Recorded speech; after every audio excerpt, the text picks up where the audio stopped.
Welcome to Explain to Shane. I'm your host, Shane Tews at the American Enterprise Institute. On this podcast, I interview tech industry experts to explain how the apps, services, and structures of today's information technology system work and how they shape our social and economic life. Welcome back to another episode of Explain to Shane. Today, I have a special guest, Michele Kyrouz, who is a lawyer and a writer based in San Francisco.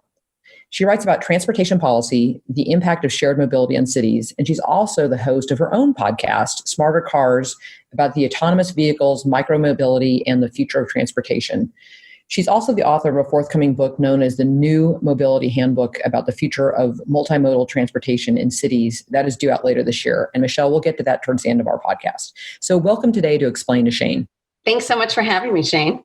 So Michele came to my attention. I'm a huge user of the Twitter, love the Twitter sphere. And I noticed that she posted an article that she had written about why shared micromobility will survive the post-pandemic. And the thing that really caught my eye was you pointed out that it's no riskier than using a grocery cart. And I loved it. I loved the visual you had there. And it really kind of put all this in perspective for me. So let's talk first of all about what's going on with scooters and bikes as we're all kind of dealing with this post-pandemic and the fear that some city mayors and city council have had about the continued use of scooters and bikes. So can you just kind of talk about the social risk and what we should or shouldn't be concerned about?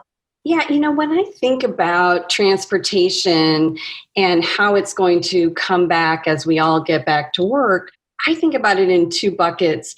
One is the risk of germs in the air, and the other is sort of germs on surfaces. And, when you get on a subway or on a bus, you kind of have both of those risks, right? You have the risk of breathing air in a confined space that somebody next to you might have the coronavirus. And then you also are touching surfaces around you. So what occurred to me about micromobility as we, look forward to getting back to work and getting back to transportation is that it really only has a surface risk. You're out there in the fresh air, and all you're doing is holding on to a handle or with a bike, sitting on a seat. And that's really a risk that we've come to learn to manage, in part because, even in the middle of this pandemic, we're still going to the grocery store. And as I was going to the grocery store and getting out my disinfectant wipes and, wiping everything down and wearing my gloves, I thought, it's really not that different to ride a scooter.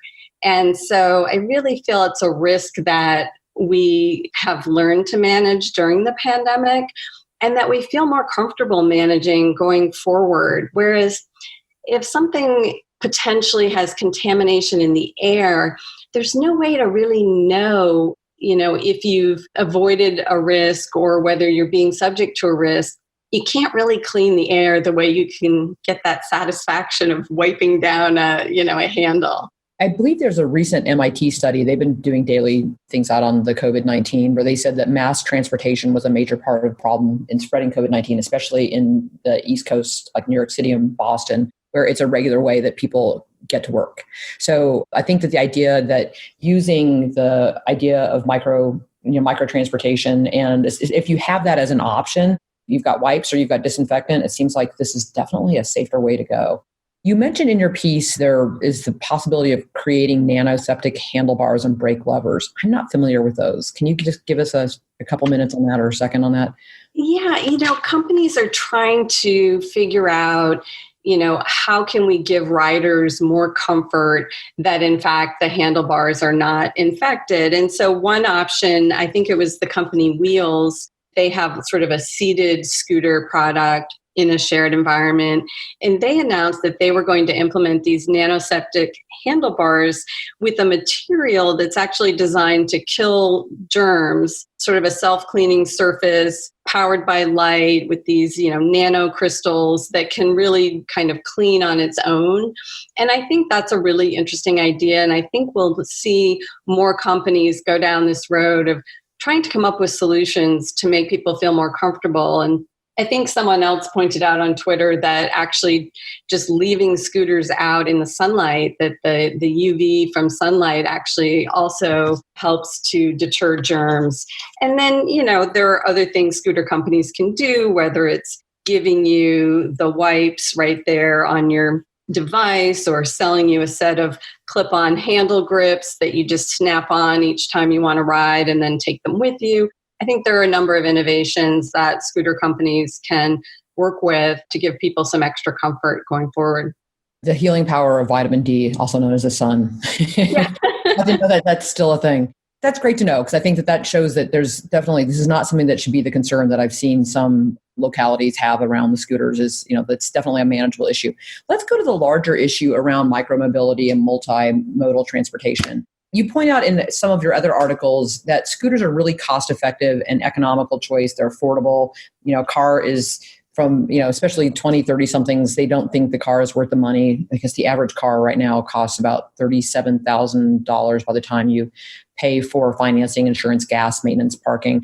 So if you have this as an opportunity, as kind of the last mile or sometimes the first mile, it seems like a really cost-effective way of getting around. Yeah, and when you look at how people travel, especially in cities, so many trips that are taken today in cars are very short. So we use the car today for every trip. It might be 1 mile to get, a loaf of bread, or 50 miles. We use the car for every trip, even when it's really not the right tool for the job. What the micromobility movement is trying to accomplish is to say, hey guys, let's look at each trip we take and ask yourself, what's the most efficient mode? And, coincidentally, micromobility with scooters and bikes is also very fun and interesting, and you have fresh air, and it is environmentally friendly, and all of those things really appeal, especially to the younger demographic. But when you look at it as part of an overall transportation system, you look at these traffic jams in cities and you say, why do I want to get in a car and sit there bumper to bumper, to go 1 mile or 2 miles, when I could take a scooter or bike and it's more fun, it's more interesting, I can engage with the environment, I can stop quickly and get a coffee. All those things make it a really attractive option, and it can really reduce traffic in cities. You can get rid of a lot of those short trips.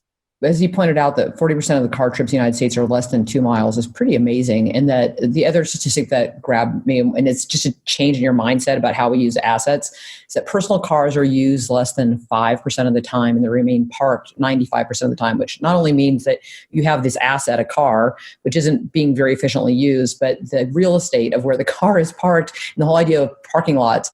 Once you start to notice that, it almost becomes annoying. Like, wow, that is such not a good use of downtown space. It's so true. And, when you look at a city, and I think we're seeing this today during the pandemic, because cars are staying home. And suddenly you look around and you say, wow, this is what my city looks like without cars. We give so much real estate in cities to parking, to lanes of traffic, to street parking, to garage parking.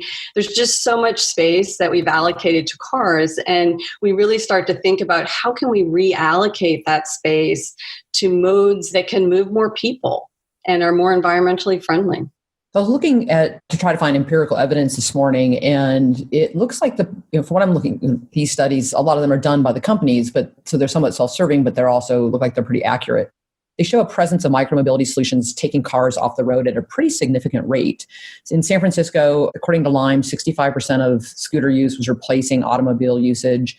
Bird reports that 30% of ride trips are replacing cars for the studies they've done. Bird also estimated that with the full growth and adoption of scooters, they think that they can reduce all car trips as much as 40%. And what I like about that is, again, this is an urban mode of transportation, but it's pretty realistic. I know I live in Washington, D.C. I live downtown, and I have the ability to pretty much never take my car when I'm in a downtown mode. I might when I'm going out to the suburbs, or most of the time going to an airport. But it's a pretty exciting, and one of the things that we have discussed is the need for the change in urban landscape to accommodate both bikes and scooters. I know we're talking about scooters, but bikes as well. That once you take that into account, you have the ability to take about 2,000 cars off the road. That was a Portland study because of the availability of scooters. So let's talk about some of these regulatory challenges that come to mind on what needs to be done, how counties can handle the revamping of their regulatory transportation programs to make these micro-mobility program sustainable? What do we need to be doing? Yeah, well, when you look at shared micromobility programs in cities, especially kick scooters, what we saw was an effort by cities to put in place some regulatory programs to control some of the initial clutter that we saw when scooters were first introduced. And what I think has happened over time is that cities have really put in a lot of regulations and a lot of fees in an effort to control use of kick scooters. And in fact, they've gone overboard. They've sort of gone too far in the regulatory scheme of things. And it's imposed so many costs that micromobility companies can't really operate profitably in most cities. And so you have to ask yourself, is micromobility good for cities? Do we want to have shared scooter systems? And if we do, and if cities believe they're good for all the reasons we've been discussing, and they can help with mode shift to get people out of cars, they can provide the first and last mile to transit, if scooters can be helpful to cities in that way, shouldn't cities take a step back and say, how are we regulating these? How are we imposing operational costs on these scooter programs that are totally unnecessary? And what can we do now to make it more economical to operate these systems in cities? And so we saw just this week in Portland, they came out with the scooter company Spin in a partnership where Portland has agreed to reduce the fees that it charges per scooter, per ride in Portland. And as a result, Spin is able to reduce the price that it charges consumers because the cost of the fees has been reduced by the city. So that's a really interesting model that I think we're going to see more of, where cities look at the fees they're charging and say, wait a sec, we hardly charge any regulatory fees on cars. And yet we have this mode that's environmentally friendly, has great road geometry, super helpful as part of a multimodal system. And we're charging, in order of magnitude more in fees on scooters than we do on cars. Like, does that really make sense? So fees are one way that cities can really revamp their programs and make it more economical to run shared scooter programs. And then some of the other things that I think would be really helpful for scooter companies involve reducing a lot of the regulations that really aren't necessary. So we see restrictions on riders, like speed restrictions, curfews where you can't ride a scooter at night, or geofenced areas where the scooter dies if you ride it down by the beach, things of that nature. And when you look at how we regulate cars, we post a speed limit, let's say it's 25 miles an hour in a school zone, but we don't force car companies to put a regulator in the car that automatically reduces the car speed to 25 miles an hour when you enter that school zone. We trust riders to obey the rules of the road, and if they don't, they face ticketing and other enforcement. So it seems like there's a overzealous approach to regulating how riders are using scooters that has imposed a lot of costs on the industry that are unnecessary. Yeah, it's an interesting mix. My younger sister lives in Miami, and we were walking one morning, and all of a sudden you hit this point where you see a bunch of scooters, and it's because they've geofenced them off of the actual beaches. Yes. It's like you hit it, you go, oh, well, I guess you can walk on the beach, and then you can go back and pick up a scooter. There's a good chance there's going to be one available because they can't go on the beach. And then on the speed limits, I know that in Arlington, Virginia, they have a speed limit just for scooters of 10 miles per hour, while they allow bicycles to maintain the speed of well above 30 miles per hour. I thought that was interesting. And also the Smithsonian Magazine did a piece about, just kind of the fear of innovation in transportation. And this whole lead in the first paragraph makes you think that they're talking about scooters, and they're talking about bicycles back in the 1800s and how people just thought they would never take off. Kind of puts an interesting perspective on, the scooter debate. You mentioned road geometry. The National League of Cities did a ability to access test, and they have a really good, it's about a 40-page paper that's online, where they talk about the bias of future investments and initiative against the populations that are most in need of better mobility, especially in urban areas. And so are we seeing more cities look at how many people per square foot you can utilize a micromobility device like a scooter or bike versus a car? as a given mode of transportation? Yeah, I think, road geometry is a really interesting concept. And it says when we look at our streets, historically, we've asked questions like how many cars, per minute, what is the throughput of cars or vehicles on our streets? And instead, we should be looking at how many people we're moving. So the way you can move a lot of people is to either have one big vehicle like a bus with 50 people on it, and each person only takes up, 2 square feet, or to have a really small vehicle like a scooter or bike that rides in a bike lane. You can move a lot of people that way. So the modes that we see on city streets that have really efficient road geometry are big buses and small, micro vehicles. I think when you put the multimodal transportation system together, you have to say not everybody's going to ride the bus, right? Not everybody's going to take one particular mode. And similarly, there are plenty of people who don't want to ride a scooter. And so you have to give people lots of different options, but options that are better than one person driving a 4,000 pound, SUV to drive 1 mile. And the amount of space that takes up on the street and the amount of traffic that gets clogged by everybody driving in their own car. So by offering these other modes like micromobility and public transit and putting them together in a multimodal system, cities can really encourage a better flow of traffic. Yeah, I think that the combination of the point-to-point transportation, that it's still private, even though I like taking the metro. I live next to 3 bus stops, and I'm not conditioned to take the bus. But that's also because it's on a fixed schedule. That's one thing I tell myself. There's probably other reasons, but the whole idea that you can grab it and go, and it takes you where you want to go, and you're on your own, I think has a big appeal. There's also, this goes back to the Portland study I was reading about how Portland believes that 34% of the riders reported that they use a scooter as a replacement for both a car or a taxi. But that not only means less congestion on the roads of Portland and fewer cars that are taking up the space, but it also has the public benefit of being better for our environment. And I think that's an interesting point to bring into this discussion as well. Yeah, it seems like cities should be encouraging any mode that is not a private car, that, is smaller, lighter, takes up less space, is better for the environment. All of that make micromobility a really great replacement for short car trips. And it seems like such a no-brainer in terms of the impact on the environment.